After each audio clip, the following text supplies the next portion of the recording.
Yes, guys. Thank you very much. Thank you. Your boy Eddie Neon's in the house. Okay, yep. Thank you, guys. Okay, shut up! Alright. What is going on, guys? My name is Neon, and today we are going to react to, SpongeBob Conspiracy Theory number, I don't know. See, I never really know what number it is, because I'm very forgetful like that. But we're gonna be watching another okay, see, look at that. Not being able to talk. We're gonna be reacting to SpongeBob Conspiracy Theory. Again, I don't know the number, but when I look on my channel, I see which ones I've watched. Plus, they are numbered, so, yeah.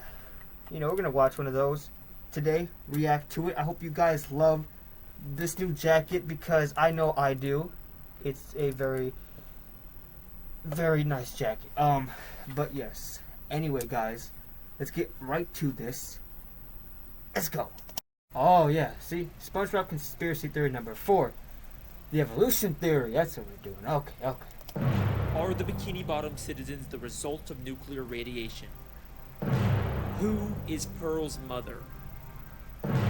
What is the Krabby Patty's secret formula? These are by far the 3 biggest questions in the show SpongeBob SquarePants, and today I'm going to be answering all 3 of them and more with just one theory. Get ready for the darkest SpongeBob conspiracy you'll ever see. This is the evolution theory. Okay. Alright. We're back with another SpongeBob conspiracy. Guess I'm the SpongeBob guy now. That's all I make. Yes, you guys you are. sure love these SpongeBob theories. Alex Bale out with another video. The makers of SpongeBob interfere, put in their own message to brainwash you people. Squilliam sends the doctor in. He's not really a doctor. He's just trying to infiltrate that little round thing on his head there. Oh my God. Thank God for Alex Bale. Look at that. He's helping me prove my point. You know what? That is awesome. Maybe some of you love them a little too much. You know, I got other videos, Why does he right? have a... I make films and stuff too. Why is he having a Anyone little wanna watch foil those? thing on his Anyways, head? by far the most popular I SpongeBob don't- theory out there wait. is the Bikini Atoll nuclear radiation theory. It's Well, okay. I'm over here asking why does he have an aluminum foil thing on his head, but look at me. I'm in a purge mask, bro. You got someone over here with the tinfoil hat, and then you got me over here with the mask. Oh, man.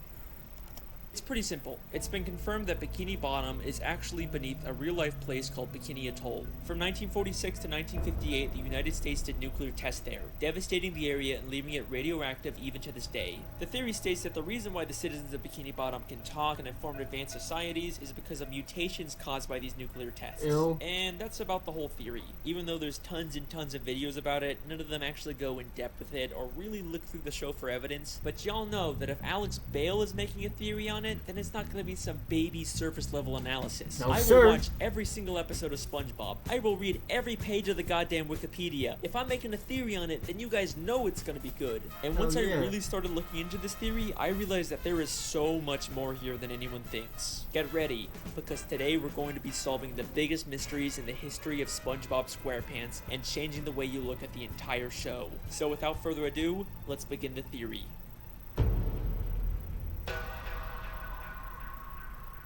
In order to Okay. find out whether the Bikini Atoll theory is true, we first have to determine whether fish talking and being so intelligent is unique to Bikini Bottom, or if that's just the way the SpongeBob universe works. You know, it could just be that all animals in this world are able to talk, and that's completely normal because at the end of the day, SpongeBob is still just a cartoon. Well, if we take a look at Season 10, Episode 10, Feral Friends, we get a bit of a hint about how the SpongeBob world works. In this episode, a green moon appears and transforms all the characters into less cartoony, real-life versions of themselves.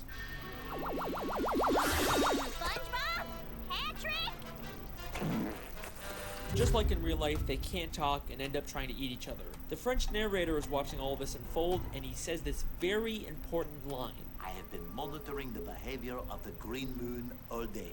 It is called Neptune's moon. Okay. Every 100 years, it de-evolves everyone in Bikini Bottom into primal fish. Every 100 years, it de-evolves everyone in Bikini Bottom into primal fish. So this implies that the characters in Bikini Bottom are more evolved and were once like these primal fish. But this doesn't prove that the evolution only exists in Bikini Bottom. It could still be a worldwide phenomenon. Remember that bonus DVD clip I found in my television theory? It was about humans studying fish in Bikini Bottom because of their intelligence. Land-loving scientists have tried to learn the secrets of intelligence. Their studies led them to the sea, where the citizens of one undersea colony demonstrated a genius so enormous, the scientists felt compelled to record their actions for use in teaching mankind how to live better. This makes it sound an awful lot like the fish in Bikini Bottom actually are uniquely evolved, and it's not some worldwide phase. Then, in the SpongeBob 20-year anniversary special, SpongeBob's Big Birthday Blowout, we get a major piece of evidence for this theory. SpongeBob and Patrick take a tour of the surface world and eventually go to a fish store and see some very realistic, less evolved fish. What kind of monsters would want to keep fish folk in jail like this? They're so beautiful. They can't talk back to SpongeBob and Patrick, and they're actually able to swim freely through the water instead of being affected by gravity. They are clearly showing us that both evolved and primitive fish exist in this universe at the same time. Now, sometimes we've seen Bikini Bottom characters represented as realistic fish like this, but only when they're out of water, never while they're still in water like these fish. We even see this again in the beginning of the third SpongeBob movie, Sponge on the Run. The movie opens with a coral reef full of these realistic primal fish, but eventually we get to Bikini Bottom where the more evolved fish live. So there you go, direct proof that the citizens of Bikini Bottom are uniquely evolved. This is a very deliberate world-building choice for the creators to make. So I guess that kind of confirms the Bikini Atoll theory. Theory confirmed! We did it! Woo! Yeah. Well, let's hold on for a second. As much as I'd love to call this theory complete, there's actually one major piece of evidence that gives me some resistance. Something I've never seen anyone else bring up when talking about this theory. Prehistoric Bikini Bottom. We've seen episodes like UGG or SB129 that show Bikini Bottom millions of years in the past, but we still see evolved versions of SpongeBob and Patrick. Sure, they may not be super intelligent or advanced, but... Yo, I remember watching this episode when I was a kid, and it traumatized the living hell out of me. I don't know what it was, but there was something so disturbing about this episode. I don't know if it was because of the way they looked, or what I don't know what it was. But as a kid, this episode really traumatized me, man. Anyway, I don't want to keep talking. But they're still clearly way more evolved than the primitive, realistic versions we see in Feral Friends or in the fish store. So, how are we seeing these evolutions millions of years before the Bikini Atoll tests? Well, unfortunately, I think the only conclusion is that the Bikini Atoll theory just isn't true. I mean, clearly something has caused Bikini Bottom citizens to be uniquely evolved, there's no denying that. But whatever caused it took place millions of years ago and couldn't have been the Bikini Atoll nuclear tests. Then, what really caused the evolution? In the entire show, the only thing we've seen that directly affects the evolution of characters is the Green Moon and Feral Friends. Except the French narrator specifically calls it Neptune's moon. It is called Neptune's moon. Named after the ruler of the seven seas, King Neptune. King Neptune is a character who's been around since the beginning of the sea. He's a character who the Bikini Bottom citizens view as their god. And he's a character who has the ability to change fish into other forms. What the? King Neptune used his magic to turn the fish of the sea into more evolved subjects for him to rule over. He's the one who's been behind it all this time. Now, I could spend this entire video talking about King Neptune and his weird continuity and contradictions in the show, but I'll save that for another theory. What I'd much rather talk about are the implications of having evolved and primitive fish coexisting in the sea. Now, we know that this evolution isn't specific to just Bikini Bottom. We've seen different cities and places far across the ocean that still have talking fish, which makes sense because the marine life in Bikini Bottom has evolved to resemble humans, so it's no surprise that just like humans, they've expanded beyond Bikini Bottom and colonized other areas of the sea. But now, I have an interesting question for you. Okay. What is the relationship between evolved fish and primitive unevolved fish? Well, they probably just peacefully coexist in the sea without bothering each other. You know, just like real-life humans and animals. Honestly, the only time I'll ever see, like, the primitive fish and the evolved fish, like I never actually see them together. They're usually separated. I don't know. Maybe Alex will explain this. Wait a second.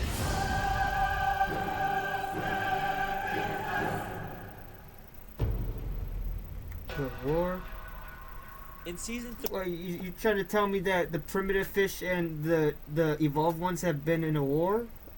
Okay, I'll let him explain this, so I better understand where he's going at this. episode 10, the Krusty Krab training video, there is this hilarious, absurd moment when they're talking about Mr. Krabs. After the war, KRAB stayed secluded in a deep depression that seemed endless. Like, what war happened in Bikini Bottom? They just tell us this and then completely drop it. But with this new context, is it possible that crabs fought in a war against these primitive, wild fish of the sea? I mean, let's remember in Feral Friends, some of those de-evolved fish were massive compared to the evolved fish, and they immediately started attacking each other. The battle for the survival of the God. fittest rages on in the animal kingdom. So yeah, in order for the Bikini Bottom citizens to survive and expand, they would probably break into some kind of war. And from the sounds of it, this war must have been pretty brutal to put Mr. Krabs into such a deep depression. But I'm getting ahead of myself. Is there actually any evidence that proves the war Mr. Krabs fought in was specifically this evolutionary war? Well, through the few flashbacks we get, we know that Mr. Krabs served in the Navy. And yes, they were sailing ships on an ocean, even though they're already underwater. This is actually a real-life phenomenon where certain parts of the sea can have a higher level of salinity, and it looks like an underwater ocean. Shout out Miss Parks, my high school marine biology teacher. We also know from maps of Bikini Bottom that the town is surrounded by this underwater ocean. So that places Mr. Krabs' war outside of Bikini Bottom where this evolutionary war would have to take place. Then if we take a look at Mr. Krabs' home, we see it is full of memorabilia from his past days in the Navy. But hidden within here is something that will absolutely blow your mind and answer one of the biggest questions in the show. Hanging there on his wall is a picture of a massive whale next to a ship. You don't think that could be... No, it can't be. Pearl's mom? Pearl's mother? Pearl is Mr. Krabs' whale daughter. The show never really explains how a crab can be the father of a whale, but most people just assume she was adopted. People have been speculating about who Pearl's biological mother is for years, and I think we finally just found our answer. We see 2 photos of this whale on a ship in Season 3, Episode 9, just 1 episode before we find out Mr. Krabs fought in a war. Since this is among all of Mr. Krabs' Navy stuff, I think we can assume that this is something he encountered and not just some random picture of a whale on a ship above the ocean. The whale is massive compared to the ship. We've seen adult whales in Bikini Bottom before, but they are nothing compared to the size of this whale. This has a much closer resemblance to Pearl when she de-evolved in Feral Friends and became massive. So this has to be an unevolved primitive whale, and the picture clearly shows them fighting. Not only does this prove that there was a war between evolved and primitive fish, but Mr. Krabs definitely fought in it. But this also implies something very dark. Mr. Krabs killed Pearl's mother. The only direct reference we get in the show to Pearl's mother is one of Mr. Krabs' many sayings, Mother of Pearl. Mother of Pearl! Mother of Pearl! Holy Mother of Pearl! He uses it in places something like Holy Crap or Dear God, only saying it when something truly shocking or terrible happens, because he knows the terrible thing that happened to Pearl's mother. Why did Mr. Krabs go into such a deep depression after the war? Because he's haunted by what he's done, and the smoking harpoon to prove it is right there on his wall. So, that leaves us with an important question. Why did he adopt Pearl? Yeah, After he where's killed the her father? mother, he probably realized she had an infant daughter who had the evolutionary genes. Instead of leaving her to die, he adopted her as his own, all while keeping the dark secret that he was responsible for her mother's death. Woo! Child. So if Mr. Krabs killed Pearl's mom, then where is Pearl's dad? Where's her biological dad? Is he still out there? What if he's trying to hunt Mr. Krabs? I don't know. Unpause, dang. Rude yet? Well, don't worry. There's still time for this theory to get even worse. Now's your chance to remove yourself before things get really dark. No, I can take it. Still here? Yes. Okay, so here's a fun question. What's the deal with all the pets in Bikini Bottom? How come most fish are basically humans, but a snail or a worm acts like a pet? Well, just like humans have domesticated wild animals, it should be no surprise that evolved fish have domesticated primitive fish as pets. Unlike the massive primitive fish that the Bikini Bottom citizens had to go to war with, there's also smaller primitive fish like jellyfish, snails, spirit worms, seahorses, and clams that the Bikini Bottom citizens were able to form a symbiotic relationship with. Aww, and I thought you said this was going to be the dark part, Alex. I They're didn't say living that. peacefully together. that's nice. I didn't say- Okay, you got me. Here's another fun question. Where do the citizens of Bikini Bottom get their food? I mean, sure, some of it is plant-based, but there sure does seem to be an awful lot of meat-based food under the sea. I think you know where I'm going with this. The Bikini Bottom citizens eat primitive fish. Haha, it's not cannibalism if they're less evolved than you, right? There's no moral dilemma there. In Season 3, Episode 13, we see direct proof of this when the characters go fishing for primitive clams. This is something completely normal in this world. And then there's the chum bucket, Yeah. which sells chum. Yeah. Chum. Chum. Chum is literally just ground up fish. The show isn't even hiding this. Now, we don't really see too much of the meat harvesting side of Bikini Bottom, and I'm not surprised they're keeping it on the DL, you know, with the whole cannibalism thing, but there is one secret to making food that is kept more secret than anything in Bikini Bottom. The best kept secret in the entire show. You already know what I'm gonna say. The Krabby Patty secret formula. Throughout the show, there's been lots of contradictory evidence about the Krabby Patty secret formula. In Season 4, Episode 7, Mr. Krabs says it's an old family recipe. Your mother knows the Krabby Patty formula? Of course she does! It's an old Krabs family recipe! But in Season 5, Episode 1, apparently Mr. Krabs discovered it on his own by accidentally mixing random ingredients together.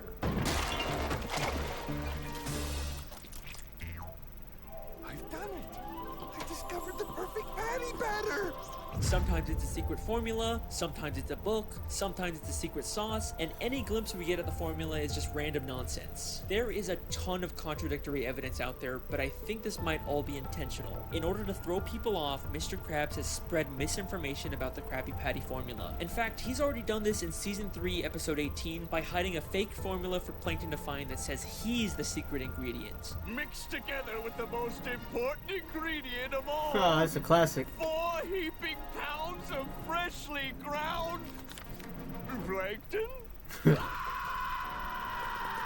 And the contradictions aren't just inside the show. Even one of the Spongebob crew members once said that Krabby Patties are vegetarian and contain no meat.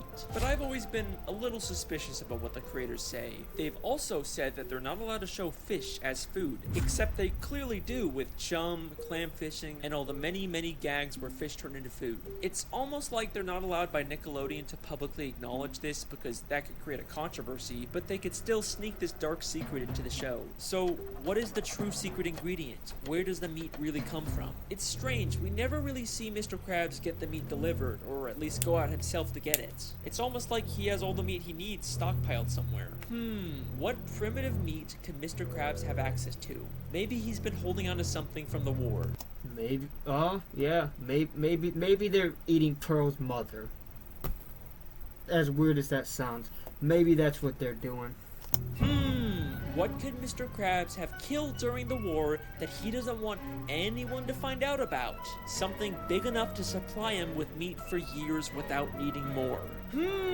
What could that be? You really gonna make me say it? Mr. Krabs is using Pearl's dead mother's carcass to make Krabby Patties. Woo! We did it! Yeah, we solved the mystery! We did it! I'm so glad! Season 1, Episode 15, Sleepy Time. Mr. Krabs has a dream that he's on a boat fishing for a massive dollar. This is his memory of killing Pearl's mother, except now all he sees her as is money. And take a guess what name he calls the dollar. What you doing, Mr. Krabs? Hey, picking Neptune's bucket! What are you talking about? I'm talking about cold hard flipping cash. It's the mighty Moby Dollar! Moby Dollar. A direct reference to Moby Dick, a story about hunting a whale. Are you kidding me?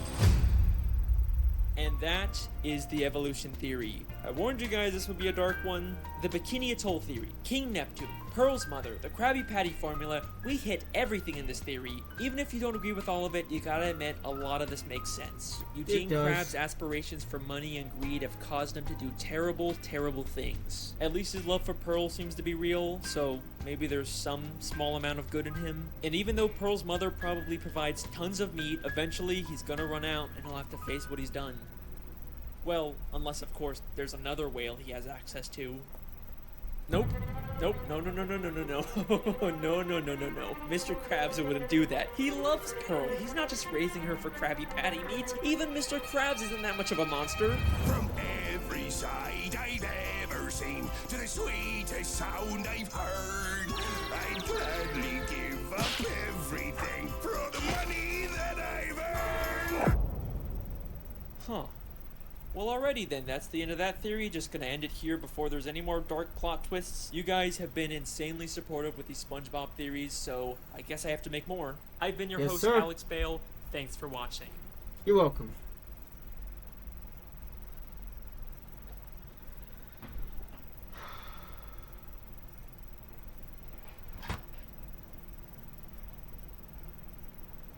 The fuck?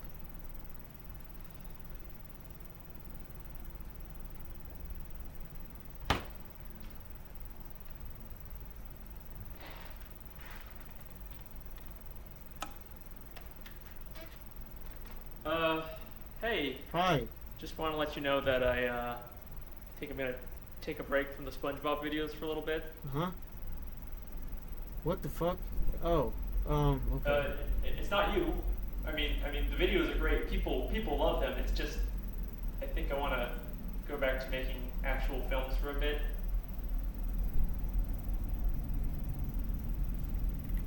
Okay then. Thanks for everything. I guess I'll just see you around.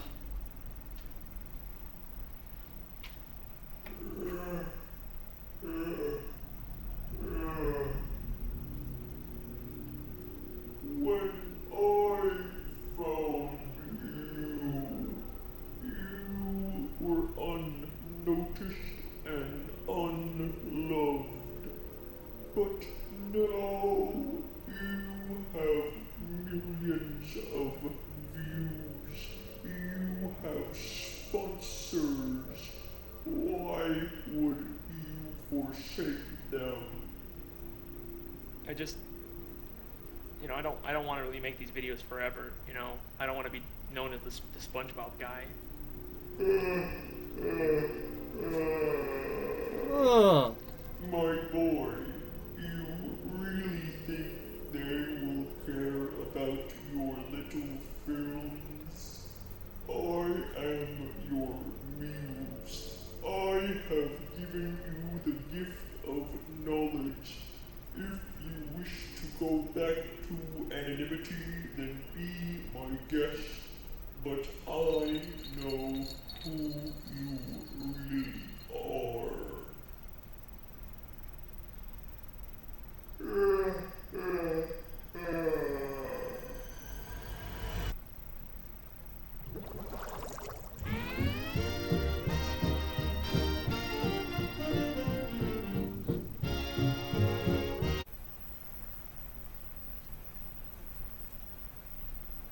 What in the fresh hell was that? Okay, thank you guys for watching. If you enjoyed the video, make sure to comment, like, and or subscribe. Alex, I don't know what that was in the end, but I'm sure I'll figure it out at some point. Yeah. Thank you guys for watching, and I'll see you guys in the next video. Peace out. Y'all have a blessed day and a blessed night. This is Neon signing out. Peace out, guys.